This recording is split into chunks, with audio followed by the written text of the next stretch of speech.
so inhloso yethu ukubuyisa abantu abasha ngoba ibona sibafuna kakhulu ezikhungweni zokuvota, ibona sibabheke kakhulu futhi ukuthi baba mahasud, abanye futhi babambe imizi bahlala bodwa emakhaya. So sithi ababuye bezethembeni okuwumkhonto wesizwe.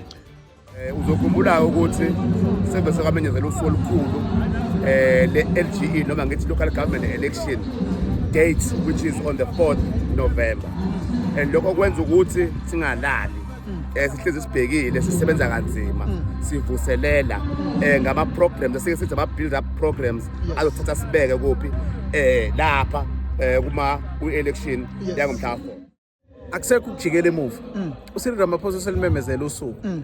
Our interest is no longer anything else. Our interest is to get more numbers to vote for umkhonto wesizwe. Hayi okunye. Sihlangene ngomcimbi ohlelwe abantu abasha base Passport Khumbula Zone.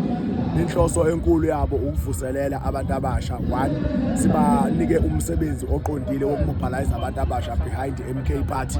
Kanjalo nokubagqugquzela ukuthi ama-opportunities that are out there is for them to be ready and grab them, ngoba akekho omunye umuntu ozobanikeza amathuba. Okwesibili, akekho futhi omunye umuntu ozobalungiselela. Njengoba silwa nesystem nje, senzela ukuthi isystem ibe conducive for them ukuthi babe ready ukuparticipate emnothweni waleli lizwe. Sesigwaza ngempela ke manje, sesigwaza ukugcina njengoba sise past 4 Phungula nomongameli wezwe ekhipha umhla ka4 November.